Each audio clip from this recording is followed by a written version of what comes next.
Jackie cinemas நேயர்களுக்கு வணக்கம். நான் உங்கள் ஜாக்கி சேகர். இந்த எபிசோட் அக்டோபர் ஹிந்தி திரைப்படத்துடைய வீடியோ விமர்சனத்தை இந்த எபிசோடில் பார்க்க போகின்றோம். அதற்கு முன்பாக இந்த தளத்தை இதுவரை சப்ஸ்கிரைப் பண்ணாதவங்க சப்ஸ்கிரைப் பண்ணுங்கள். சார், உங்களுடைய சினிமா ரசனை எப்படி சார் இருக்கும் அப்படின்னு யாராவது கேட்டிங்கன்னா, அக்டோபர்னு ஒரு படம், அந்த படம் பாருங்கள். அந்த படம் உங்களுக்கு பிடிச்சுன்னா நீங்கள் என் ரசனையோடு ஒத்துப்பட்டு வரீங்கன்னு அர்த்தம். ஏன்னா இது போன்ற படங்கள் நிறைய பேருக்கு பிடிக்காதானா இந்த மாதிரி படங்கள் தான் எனக்கு ரொம்ப பிடிக்கும். இந்த திரைப்படம் ஒரு உண்மை சம்பவத்தினுடைய அடிப்படையில் எடுக்கப்பட்ட ஒரு திரைப்படம். 2018 வெளிவந்த ஒரு ஃபீல் குட் இந்தி திரைப்படம் எதுன்னு கேட்டால் நான் அக்டோபர் படத்தை சொல்லுவேன். ஆனால் இந்த திரைப்படத்தை மிகப்பெரிய அளவில் விமர்சகர்கள் பெரிய அளவில் பேசலை. இந்த திரைப்படமே சமீபத்தில் இந்த படம் ரொம்ப நல்லா இருக்குது. இது நண்பர் கதிர் சொன்னார், இது மாதிரி நல்லா இருக்குது இந்த படம் ஜாக்கி, உங்களுக்கு இந்த படம் நிச்சயமாக பிடிக்கும். படம் பார்த்து நானே ஒரு வாரம் ரொம்ப மூட் ஆஃபில் இருந்தேன் அப்படின்னாரு. என்ன மூட் ஆஃப், ஒரு வாரம் எப்படி ஒரு படம் உங்களை மூட் ஆஃப் பண்ணுதா அப்படின்னு சொல்லிவிட்டு இந்த திரைப்படத்தை அமேசான் ப்ரைமில் பார்க்க நேர்ந்தது. Awesome awesome awesome. ஸோ இந்த திரைப்படம் பார்க்காதவங்க தயவுசெய்து இந்த படம் பார்த்துட்டு இந்த விமர்சனத்தை நீங்கள் பார்த்தீங்கன்னா உங்களுக்கு என்ன சொல்கிறது, உங்களுக்கு இதை உங்களோட ஒப்புமைப்படுத்தி பார்த்துக்க முடியும். ஸோ அதனால் என்ன சொல்கிறேன்னா, இந்த திரைப்படம் பார்க்காதவங்க தயவுசெய்து பார்த்துருங்க. இதுக்கப்புறம் படத்துடைய கதை ஸ்பாய்லர்ஸ் இதெல்லாம் வரப்போகுது. ஸோ அதனால் தயவுசெய்து படம் பார்க்காதவங்க பார்த்துருங்க. ஒரு ஃபீல் குட் 2018 ஃபில்ம் எதுன்னா அது நான் இந்த படத்தை கண்டிப்பாக சொல்லுவேன். இந்த திரைப்படம் பார்த்தீங்கன்னா ஒரு 2 நாள் இதனுடைய நினைவாகவே நான் இருந்தேன் என்பது தான் நிதர்சன உண்மை. நம்மை பொறுத்தவரை நல்ல திரைப்படங்களை அறிமுகப்படுத்துவோம், நல்ல படங்களை கொண்டாடுவோம், நல்ல படங்களை அறிமுகப்படுத்துவோம். இதுதான் நம்மளுடைய மோட்டோ. ஆனால் மற்றவங்க என்ன சொல்லணும் போகிறான்றத பற்றி நம்மளுக்கு கவலை கிடையவே கிடையாது. ரைட். இந்த அக்டோபர் திரைப்படம் கதை என்னென்னா, எல்லோருமே ஹோட்டல் மேனேஜ்மெண்ட் படிச்சுட்டு 5 ஸ்டார் ஹோட்டலில் இன்டர்னாக வேலை செஞ்சுட்ருக்காங்க. ஒரு பீரியட் அதில் வேலை செஞ்சு முடித்தா தான் உங்களுக்கு அடுத்தடுத்த ஹோட்டலுக்கு நீங்கள் வேலைக்கு போக முடியும். ஸோ இது ட்ரைனிங் மாதிரின்னு வச்சுக்காங்களேன். ஸோ இன்டர்னாக வேலை செஞ்சுட்ருக்காங்க. வருண் தவன் டேனிஷ் அப்படின்ற கதாபாத்திரத்தில் அவர் நடிச்சிருக்கிறாரு. பனிதா சாந்து அவங்க ஷூலி ஐயர், அவருக்கு முக்கியம் அந்த ஐயரை சேர்த்துக்கணும். ஏன்னா நம்ம 2 ஸ்டேட்லேருந்து நிறைய படங்களை பார்த்தீங்கன்னா அந்த ஐயர், மாலினி ஐயர், இந்த மாதிரி வடநாட்டிலேருந்து நம்ம தமிழ்நாட்டு பக்கம் படம் எடுக்கிறாங்க அப்படின்னா அதுக்கு ஒரு பேரில் ஐயர் சேர்ந்து வரும்னு வச்சுக்கோங்களேன். ஏன்னா அவங்க தான் இங்கே நிறைய ஆபித்திருக்காங்க. ஸோ அந்த மாதிரி தான் அவங்க படம் எடுப்பாங்க. ஸோ அந்த ஷூலி ஐயர் இவங்க கேரக்டர் பண்ணியிருந்தாங்க. இவங்க 2 பேர் என்னென்னா ஒரே ஹோட்டலில் நண்பர்களோடு வேலை செய்து கொண்டிருக்கின்றார்கள். இவங்க 2 பேரும் பார்த்தீங்கன்னா ஒரு எலியும் பூனையுமான ஒரு கப்புள். என்னதான் ஒன்றா படிச்சுட்டு ஒரு இடத்துல வேலைக்கு சேர்ந்தாலும் கூட 2 பேரும் எதிரும் புதிருமாக தான் பேசிக்குவாங்க. அவன் போட்டு கொடுக்குறது, அவன் இவனை போட்டு கொடுக்குதுன்ற மாதிரி தான் நடக்கும். இந்த ஷூலியோட வாழ்க்கையில் ஒரு நாள் எதிர்பாராத ஒரு திருப்பமாக ஒரு மிகப்பெரிய விபத்தை அவர் சந்திக்கின்றார். அதன் பிறகு இவர்கள் என்னவானார்கள்ன்றதான் திரைப்படத்துடைய கதை. ரைட். இப்போ என்னன்னா, இந்த திரைப்படத்தில் நான் ரொம்ப ரசித்தது நம்ம நிறைய மருத்துவமனை நோயாளிகள், நம்ம உறவினர்களை நிறைய பேர் நம்ம சந்திச்சிருப்போம். இப்போ எங்கள் அம்மாலாம் காச நோயாளியாக இருந்து அதனுடைய துயரங்களை அனுபவித்தவர்கள்ன்ற முறையிலும் அவரோடு நான்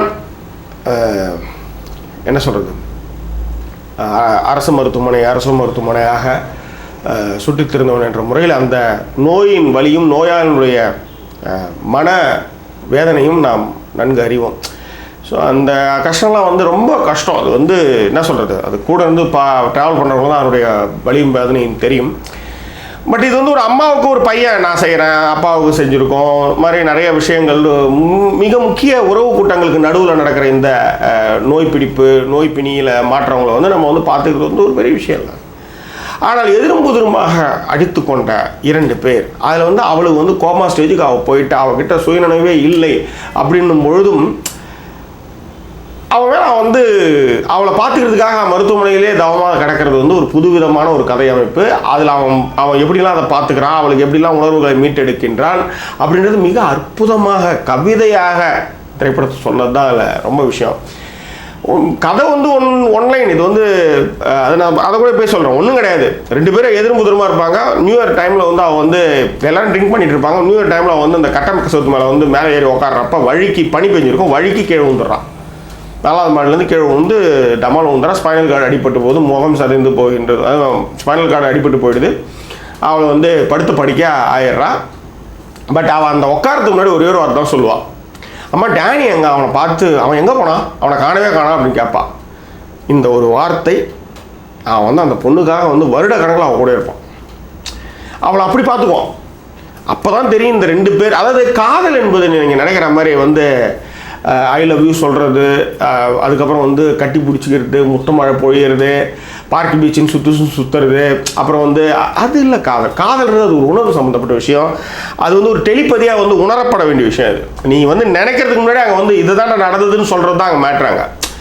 ஸோ இதை மிக சரியாக அந்த வருண் கதாபாத்திரம் வந்து அந்த டேனி கதாபாத்திரம் வந்து உள்வாங்கும். அதை மற்ற மயிரானங்களால் அதை புரிஞ்சிக்கவே முடியாது. வேறு எந்த வருது அதை எவனாலும் அதை புரிஞ்சிக்கவே முடியாது. அதில் இருக்கிறவனுக்கு மட்டும்தான் அதனுடைய வேதனையும் அதனுடைய அடுத்த ஸ்டெப் என்னன்றது தெரியும். அவன் என் பேரை கேட்டுருக்கணும். ஆனால் அவங்களுடைய ஃப்ரெண்ட்ஸுங்க எல்லாமே சொல்லுவாங்க, டே உனக்கும் அவ்வளோ ஒன்றெல்லாம் வந்து எப்பயுமே பேசுனது கிடையாது, ஆனால் உலகத்துக்கு முன்னாடி ஒன்றா தான் கேட்டா அப்படின்னு தான் சொல்லுவாங்க. ஆனால் இவங்களுக்குள்ள அந்த ஒரு மெல்லிய காதல் இருந்ததை வந்து யாராலையும் உணர முடியாது. ஆனால் அதற்கான சிறப்பாக இவனுக்கு வந்து அதை புரிந்து கொள்ள அவள் ஏன் கடைசியாக என்ன கேட்டா அப்படின்னும் பொழுது அவளுடைய காதலை இவனும், அதே மாதிரி அவள் கோமாவில் இருக்கும்போது இவன் பேச பேச அவளுக்கு வந்து உணர்வுகள் மீட்டெடுக்கக்கூடிய அந்த காட்சிகளை வந்து கண்களில் கண்ணீர் வர வைக்குங்க. காதல் என்பது புரிதல் சம்மந்தப்பட்ட விஷயம் அப்படின்றத மிக அழகாக இந்த திரைப்படத்தில் வந்து காட்சிப்படுத்தியிருப்பாங்க. இந்த ஷூலி அப்படின்ற அந்த பேர், ஷூலி, ஆமாம், அந்த பேர் வந்து என்னென்னா இந்த அக்டோபர் மாதம் பூக்கக்கூடிய மலர்களை குறிக்கும். குளிர்காலத்தில் இந்த பவழமல்லி தான் நம்ம ஊரில் வந்து ஷூலின்னு அந்த பேர் வச்சுருக்காங்க. பட் அந்த அக்டோபர் மாதத்தில் பூக்கக்கூடிய அந்த மலர் அது என்னென்னா பின்னிரவில் ரொம்ப அற்புதமாக பூத்து விடிய காலத்தில் ஊந்துடும். அதனால தான் அந்த படத்துக்கு வந்து அக்டோபர்னு பேர். அந்த பூ பூக்கக்கூடிய மாதமும் அக்டோபர், குளிர்காலத்தில் போகும். அந்த இடமே வந்து ரம்யமாக்கும். அதாவது அது வாழும் காலம் மிக குறைந்தது அந்த பவழமல்லி. ஆனால் அது கொடுக்கக்கூடிய அந்த இம்பேக்ட் பற்றி அது மனசு ஃபுல்லாக, உடம்பு ஃபுல்லாக, தேகம் ஃபுல்லாக எல்லா இடமும் பரவி இருக்க மாதிரி அந்த பவழமல்லி ஒரு வாசத்தை கொடுத்து விட்டு செல்லும். அப்படி தான் இந்த ஷூலி கதாபாத்திரம் பனிதா சாந்து அவங்க வந்து ரொம்ப அற்புதமாக பண்ணியிருந்தாங்க. அந்த பொண்ணோட கண்ணுப்பா, நம்மளும் 11 வயசுலேருந்து மாடலிங் அதெல்லாம் பண்ணிட்டு இருந்தாங்க. நிறையா வோடோஃபோன் விளம்பரம் அதெல்லாம் நிறையா பண்ணியிருக்காங்க. இந்த படத்தோட டைரக்டர் கூட வந்து அவங்க வந்து இந்த திரைப்படத்தில் வந்து அவங்க வந்து ஃபர்ஸ்ட் டெபியூ மூவி. ஆனால் ஏற்கனவே இந்த ட்ரிவியா சொல்லாமே சொல்லியிருக்காங்க. ஓகே, இந்த திரைப்படத்தோட ட்ரிவியா, இந்த திரைப்படம் வந்து 2017 ஆர்த்தி அன்டோல்டு லவ் ஸ்டோரி அப்படின்னு ஒரு படம். இந்த படம் வந்து ரிலீஸ் ஆகுது. அதுக்கப்புறம் அக்டோபர் படம் ரிலீஸ் ஆகுது. ரிலீஸ் ஆகும் மூலமே இவங்க 2 பேரும் அடிச்சுக்கிறாங்க, இது ஏன் கதை உன் கதைன்னு அடிச்சுக்கிறாங்க. ஆனால் இந்த 2 படத்தினுடைய ட்ரெயிலருமே உங்களுக்கு இருக்குது.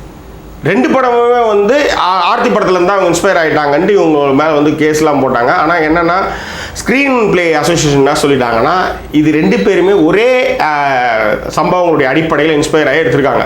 2 பேருமே என்னென்னா ஆர்த்தி மக்வானா, சன்னி பவார், இவங்க 2 பேருடைய வாழ்க்கையில் நடந்த உண்மை சம்பவத்தை தான் மராத்தியில் அவங்க எடுத்தாங்க, இவங்க ஹிந்தியில் எடுத்தாங்க. பட் அதனால் வந்து இவங்க 2 பேருமே ஒரே உண்மை சம்பவத்தை வந்து இன்ஸ்பயர் ஆகி எடுத்திருக்காங்க. அதனால் இது காப்பி கிடையாது அப்படின்ட்டு இதுக்கு வந்து தீர்ப்பு கொடுத்துட்டாங்க.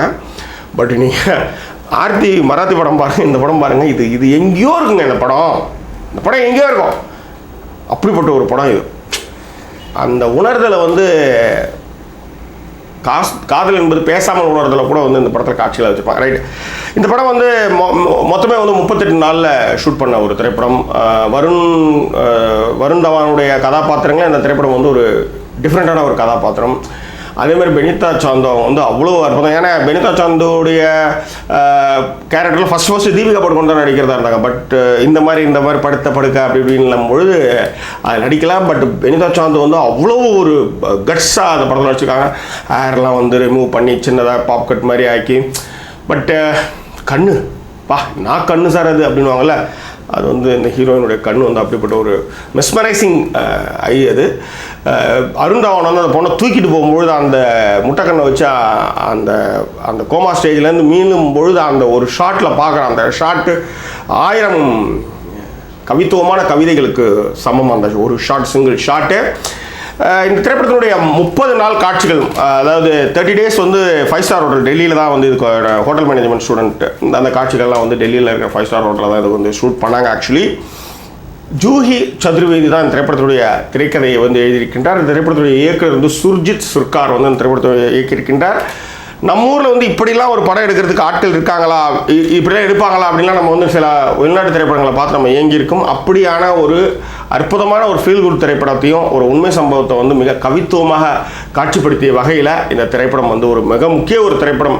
சாந்தனு மொய்ட்ரா அவளுடைய பின்னணி இசை படத்திற்கு பலம். அதே நேரத்தில் இந்த படத்தில் வந்து பாட்டுகளே கிடையாது, அப்படிப்பட்ட ஒரு திரைப்படம். அதே மாதிரி அவிக் முகோபாத்யா அவருடைய சினிமோகிராஃபியும் அதுவும் அந்த அந்த பவழமல்லி மலரும் இடம் அந்த wow what are fantastic cinematography. நிச்சயமாக இந்த படம் வந்து மிகப்பெரிய பலமாக வந்து இந்த திரைப்படத்துக்கான சினிமோகிராஃபி நான் சொல்லுவேன். ஓகே, இந்த திரைப்படத்துக்கு ஜாக்கி சினிமாஸ் அளிக்கக்கூடிய மதிப்பெண் 5க்கு 4.50. இந்த திரைப்படம் பார்த்து தீர வேண்டிய ஒரு திரைப்படம் என்று பரிந்துரைத்து வேறொரு எபிசோடு நான் சந்திக்கிறேன். அதுவரை நன்றி கூறிவிடுவது உங்கள் ஜாக்கி சேகர். நன்றி, வணக்கம். உங்களுக்கு ஜாக்கி சினிமாஸ் வீடியோக்கள் பிடித்திருந்தால் சப்ஸ்கிரைப் பண்ணுங்கள், பக்கத்தில் இருக்கிற பெல் ஐக்கானை கிளிக் பண்ணுங்கள். அப்பதான் உங்களுக்கு ஜாக்கி சினிமா செய்திகள் உடனுக்குடன் வந்து சேரும்.